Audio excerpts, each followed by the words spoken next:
하나님 말씀 구약성경 잠언서입니다. 잠언서 8장 13절부터 21절에 있는 말씀이 되겠습니다.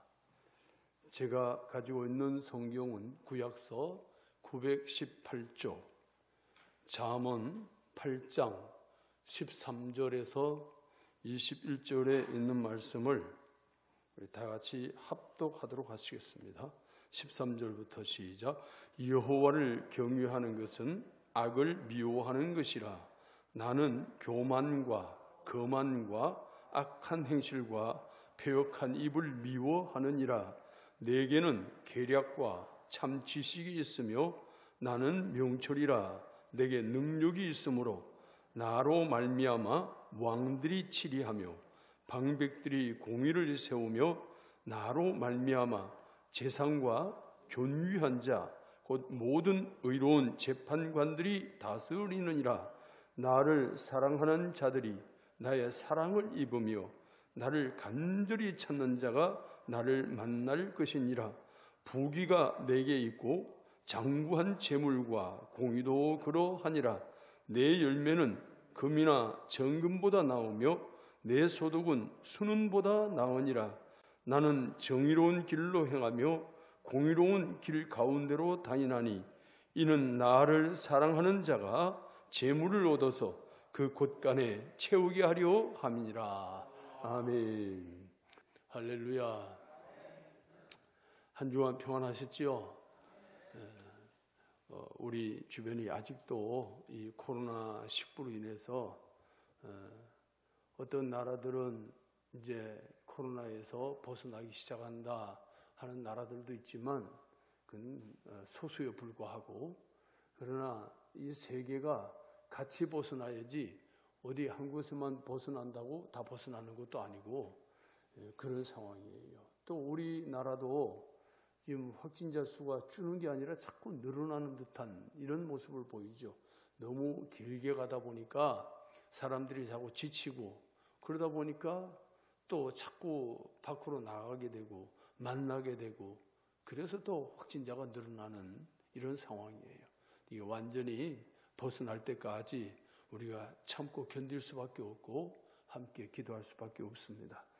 이 지구촌 어느 국가, 어느 민족, 또 어느 사회, 어느 가정이든 후세대를 이어가기 위해서 자녀들을 무척이나 소중하고 아끼고 보살펴 주는 일은 누구나 대동소이한 것 같습니다.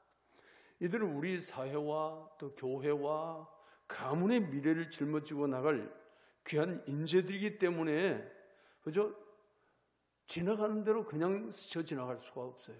그래서 요즘 이제 부모님들은 아이들의 교육에 얼마나 신경을 쓰는지 몰라요. 그렇게 하지 않으면 자꾸 도태되고 뒤떨어지면 지금이 문제가 아니라 훗날이 더 문제가 되기 때문에, 그래서 뒤떨어지지 않게 하려고 몸부림을 다치죠.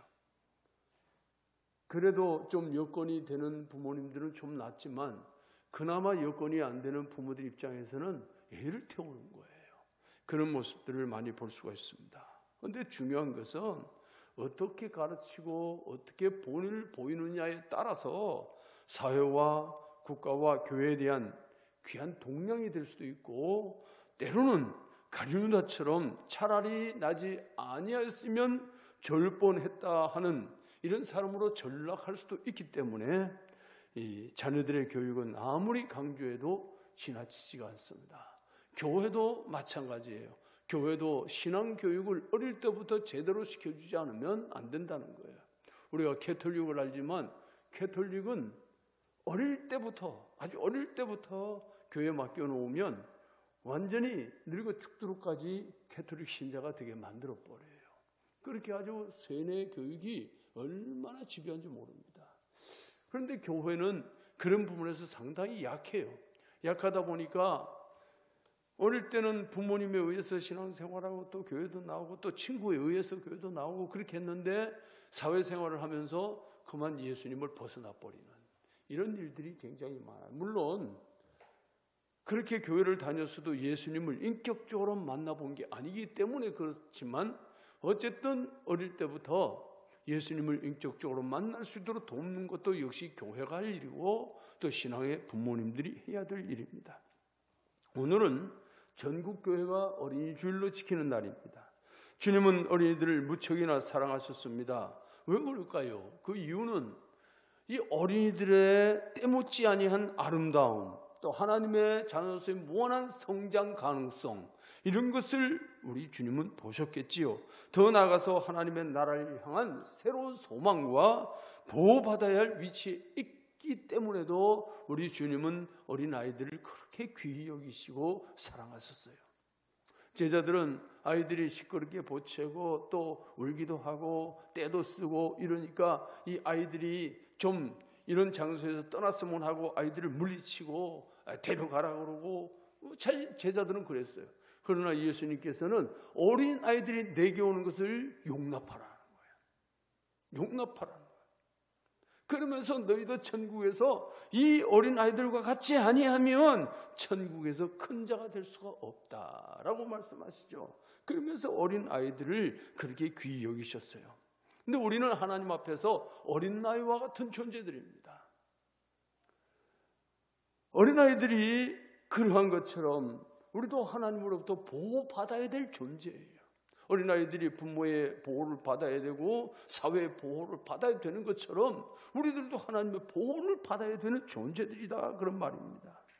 하나님 없이 내가 잘 살 수 있을 것 같아도 하나님 없이 살 수 있는 것이 아니라는 얘기입니다.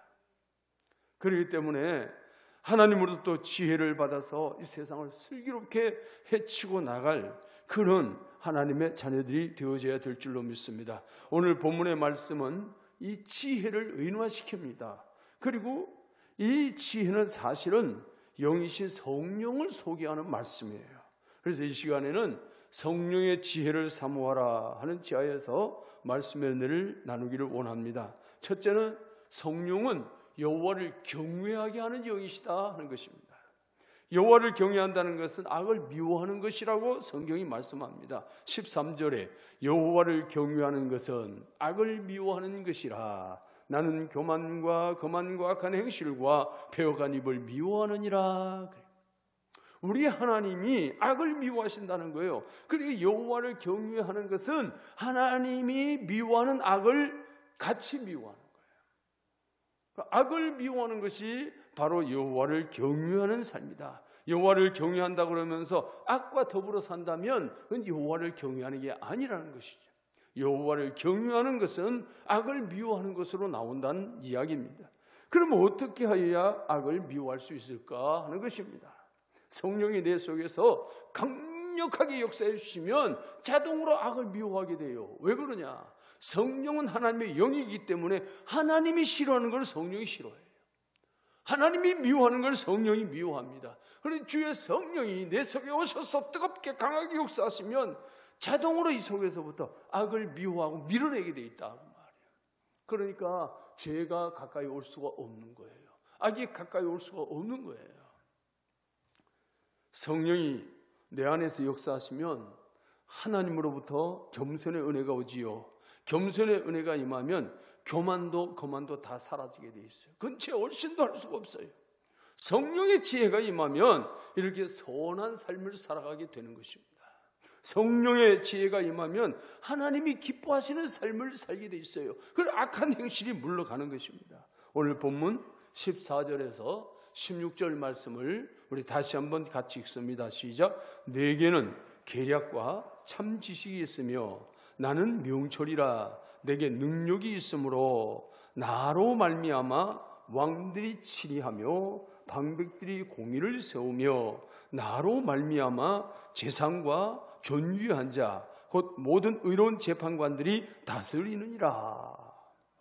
내게는 계략과 참 지식이 있다. 나는 명철이다. 내게 능력이 있다. 그렇기 때문에 나로 말미암아 왕들이 치리하는 것이고 나로 말미암아 방백들이 공의를 세울 수가 있는 것이고 나로 말미암아 지도자들이 백성들을 다스릴 수가 있는 것이다 라고 말씀해요. 그러니까 하나님께로부터 지혜를 얻지 않으면 하는 일들마다 자꾸 안 되는 일이 벌어지는 거예요. 안 되는 일이. 나라의 지도자가 잘 다스리면 나라가 평온해지고 강건해져요. 나라의 지도자가 잘 다스리지 못하면 온 나라가 골병이 어려움을 겪는 거예요. 백성들이 고달퍼지는 거예요. 그러니까 오늘 우리는 나라의 지도자가 하나님부터 지혜를 받아서 나라를 다스릴 수 있어야 그래야 돼요. 그러니 우리는 나라의 지도자를 위해서 기도하지 않을 수가 없는 겁니다. 교회의 지도자가 잘못되면 온 교인이 멍들지요. 온 교인이 멍들어요. 병들어요. 그러니까 교회 지도자가 하나님 앞에 바로 서면 교회가 복이 되고 은혜가 되고 또 부흥의 역사도 일어나고 그런단 말이죠. 그러니까 교회 지도자를 위해서도 우리는 기도해야 하고 국가의 지도자를 위해서도 기도해야 되는 것입니다. 긁어내린다고 해가지고 그 사람이 바로 되는 게 아니에요. 어떤 사람 완벽한 사람이 이 세상 천지에 아무도 없어요. 하나님께서 은혜 주시지 않으면 누구라도 실수할 수밖에 없고 누구라도 실패할 수밖에 없어요. 우리는 하나님께서 국가의 지도자든 교회의 지도자든 사회의 지도자든 지도자들이 하나님으로부터 지혜를 받아서 그 단체를, 그 국가를, 교회를 잘 다스릴 수 있는 은혜를 달라고 우리는 기도해야 됩니다. 기도해야 돼요. 그것이 우리 자신을 위한 길이기도 해요. 그들이 바로 서야 나도 행복해진단 말이죠. 그렇기 때문에 우리는 누구를 자꾸 끌어내리고 긁어내리고 이게 좋은 게 아니에요. 우리나라는 참 그런 어두움의 역사를 가지고 있어요. 어둠의 역사. 요즘 저는 참 마음이 많이 아파요. 마음이 아픈 거는 우리나라는 어떻게 물론 군사 정권으로부터 문제가 많이 있었지만 하여튼 그런 상황 속에서 뒤끝이 너무 안 좋단 말이지. 대통령을 지나고 나면 뒤끝이 좋아야 될 텐데 뒤끝이 안 좋아. 뒤끝이. 이게 참 국가적으로도 망신스럽고 우리도 서로 참 불편하게 짝이 없는. 좀 그 뒤끝이 참 좋았으면 좋겠는데. 여러분, 트럼프가 지금 바이든하고 얼마나 각을 세웠어요. 각을 세우고 그냥 투표가 끝나고 나서까지도 승복을 안 하고 그랬잖아요. 그건 또 미국 역대 대통령 중에 그 사람밖에 없어. 승복 안 한 사람은 아주 별난 사람이긴 해요. 그런데 어쨌든 끝나고 나니까 말이 없잖아요. 말이 없잖아. 끝나고 나니까. 그런데 우리나라 같으면 끝나고 나면은 어떻게든지 꼬투리를 잡아서 이게 문제를 만들어내고 하니까 이게 너무 마음이 아프단 말이에요. 이제는 그런 일이 없어야 되겠다. 그런 일이 없어야 되겠다. 교회 지도자도 마찬가지예요.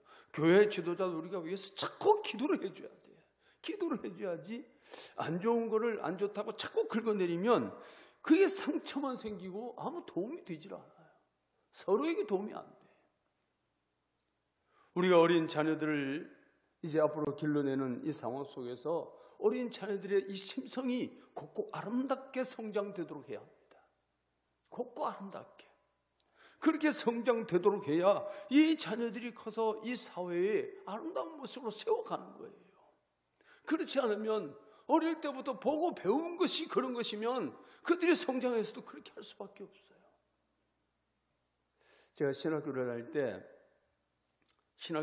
때 그 학장 물러가라고 그것도 어용학장 퇴진하라고 막 데모를 하고 막 학교 건물에다가 빨간 페인트로 막 칠을 하고 아주 그렇게 앞서서 그랬던 친구들이 있어요. 저는 마음이 너무 아파. 기도하면 하나님이 해결해 주실 텐데 하나님이 죽은 하나님이 아닌데 살아계신 하나님인데 정말 하나님 앞에 옳지 못하면 하나님이 해결하실 텐데 기도하면 될 텐데 왜 이런 방법을 사용하나? 그것도 신학생들이. 그런데요, 죄송하지만 그런 신학생들이 도중에 얼마 못 가서 죽은 학생들도 있지만 그런 학생들이 지금 교계에 나가서 그보다 더한 짓을 하고 있단 말이에요. 더한 짓을 해요. 그러니 여러분, 우리는 누구를 긁어내리는 게 이게 좋은 게 아니에요. 어릴 때부터 서로를 배려하고 서로를 격려해주고 서로를 도와주고 하는 이 습관이 길러져야지, 어릴 때부터 누구를 자꾸 긁어내리고 짓밟고 하는 이런 게 습관이 되면 그 사회는 아무런 짝이 없어요. 그래서 오늘 분명히 말씀합니다. 성령의 지혜가 임하면 선한 삶을 살게 된다고 말씀하고 있어요. 내게는 계략과 참 지식이 있으며 나는 명철이라. 내게 능력이 있기 때문에 왕들은 나로 말미암아 치리할 수가 있고 방백들은 공의를 세울 수가 있고 재상과 존귀한 자 모두 어려운 재판관들은 나로 말미암아 백성을 다스릴 수가 있다라고 말씀하시죠. 성령의 지혜가 임하면 하나님을 찬송하게 되고 패역했던 입술이 사라지게 되고, 그래서 어릴 때부터 내 지혜와 내 두뇌가 아니라 성령의 지혜를 간절히 사모하라고 말씀하고 계시는 것입니다. 오늘 우리는 우리 자신도 그렇고 우리 자녀들도 그렇고 성령의 지혜를 간구해야 돼요. 주의 성령이여 지혜의 영으로 내게 오시옵소서. 내게 하나님의 지혜를 주시옵소서. 그 지혜로 선한 삶을 살게 하옵시고 하나님을 찬송하게 하옵소서. 이 사회를 밝고 아름답게 만들어갈 수 있도록 은혜를 주시옵소서. 사람이 변화되면 사회가 바뀌어요. 사람이 바뀌면 나라가 바뀌어요. 사람이 바뀌면 교회도 달라집니다. 사람이 바뀌면 그 가정이 달라져요. 사람이 바뀌어야 돼요. 다른 주변 환경을 아무리 바꿔도 사람이 바뀌지 아니하면 아무 쓸모가 없는 것입니다. 둘째는 부귀와 장관 재물과 공의도 다 하나님께 속한 것이라 라고 말씀합니다. 본문 18절 같이 읽습니다. 부귀가 내게 있고 장관 재물과 공의도 그러하니라 말씀하죠. 본문 21절입니다. 이는 나를 사랑하는 자가 재물을 얻어서 그 곳간에 채우게 하려 함이니라. 부귀가 내게 있고 장관 재물과 공의도 내게 있다. 그리고 나를 사랑하는 자가 재물을 얻어서 그 곳간에 채우게 하려 합니다. 결국 재물의 근원은 하나님이시라는 거예요. 하나님으로부터 이 은혜를 누리기를 소원한다면 하나님을 경유하고 성령의 지혜를 사모하시기를 주의 이름으로 축복합니다. 우리 자녀들이 어릴 때부터 성령의 지혜를 사모하게 해야 됩니다. 우리 자녀들이 어릴 때부터 하나님을 경유하게 해야 합니다. 날마다 잠언을 하루 한 장씩 읽게 하는 습관이 필요해요. 잠언서는 지혜의 말씀이에요. 솔로몬이 잠언서를 통해서 하나님 앞에 주신 지혜를 나타내기 시작했어요. 이 잠언서를 보면 그 한 구절 한 구절이 얼마나 소중한지 몰라요. 이 잠언의 말씀은 지금도 여전히 우리에게 역사하고 있습니다. 그래서 잠언을 하루 한 장씩, 이게 31장으로 되어 있어요. 큰 달은 하루 한 장씩, 작은 달은 30일에 2장, 이렇게 하면 잠언은 한 달에 한 번을 딱 끝내게 되어 있어요. 그리고 그 말씀을 읽고 기도하게 해요. 그러면 어느 순간인가 자신도 모르게 성령의 지혜가 기름 붓듯이 임하는 거예요. 어느 순간인가. 제가 개척교회를 하던 이 교회에 지금은 이제 권사님이지만 처녀 시절에 하나님으로부터 명령을 받았어요. 너 한 달 동안 성경 일독해라 그랬어요. 한 달에 성경 일독해라. 이게 성경을 많이 읽던 사람은 속도가 빨라져요. 그런데 처음 읽는 사람이 한 달에 그 한 번을 읽으려면요, 죽을 똥을 싸야 돼요. 얼마나 힘든지 몰라. 방해도 많고, 어디 성경만 읽으려고 하면 졸리고, 안 하면 괜찮은데 성경만 읽으려고 하면 졸리고 피곤하고 나른하고 그렇게 집요하게 방해를 해요.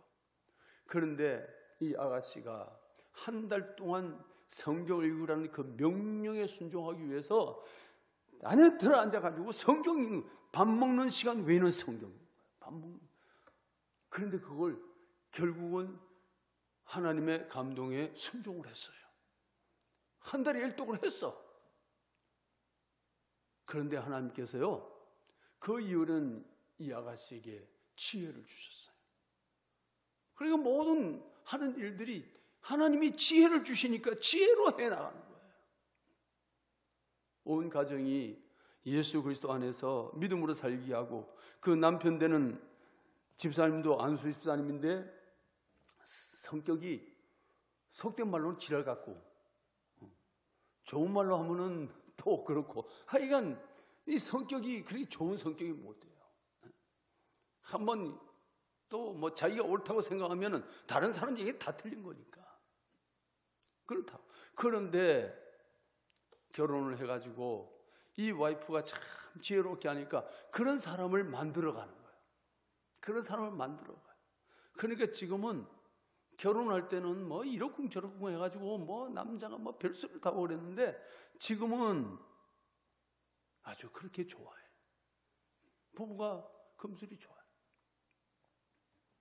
하나님이 지혜를 주시면 나도 살고 가정도 살고 사회도 사는 거예요. 오늘 우리는 우리의 자녀들이 성령의 지혜를 얻기를 주의 이름으로 축복합니다.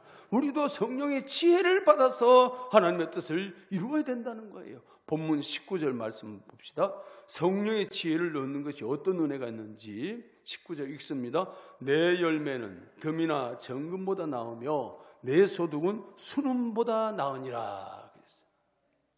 성령의 지혜를 얻는 것은 정금보다 낫고 순금보다 낫다 그 말이에요. 성령의 지혜가 임하면 그 지혜로 말미암아 모든 것이 해결되는데, 그저 당장 눈앞에 순은이 좋고 정금이 좋다고 그것 따라가고 성령의 지혜를 얻지 못하면 그 순간은 그게 좋아 볼지 몰라도 그 뒤에는 아무것도 남는 게 없어요. 그러나 성령의 지혜가 임하면 이것은 더 많은 것으로 채워지게 하는 거예요. 더 많은 것으로. 여러분 이 이야기를 알죠? 임금님이 이제 왕비를 맞이하기 위해서 전국에 방을 내보냈잖아요. 많은 여인들이 왔어요. 많은 여인들이 왔는데, 그때 대비께서 하시는 말씀이 이렇게 했어요. 이 왕비를 고르는 조건인데, 이 왕궁 안에는 귀한 보물이 있는데 그 보물을 찾아오는 사람을 왕비로 삼겠다 그랬단 말이에요. 그러니까 이 여인들이 왕비가 되려고 눈을 부라리고 온 궁궐을 그냥 이잡듯이 뒤지고 돌아다니는 거예요. 근데 아무리 뒤지고 돌아다녀도 저희들 눈에 보물로 보이는 게 없어. 그러니까 대충 그냥 아무거 좀 귀하게 보인다 싶으면 집어들고 온 거야. 뭐를 집어들고 왔어. 그런데 어떤 아가씨는 아예 그 자리에서 꼼짝도 안 하고 왕 앞에 그냥 앉아 있는 거야. 꼼짝도 안 하고. 그러니까 데이비가 너는 왜 보물을 찾으러 안 나가냐? 너는 왕비가 되고 싶은 생각이 없느냐? 얘기하니까 저는 이미 찾았기 때문입니다. 그래요. 그래서 보물을 찾았어. 그 보물이 어디 있는데 다 모이면 말씀드릴게요. 그래서 다 모였어요. 전부 다 하나씩 내미는데 데이비가 볼 때는 고개를 설레는단 말이야.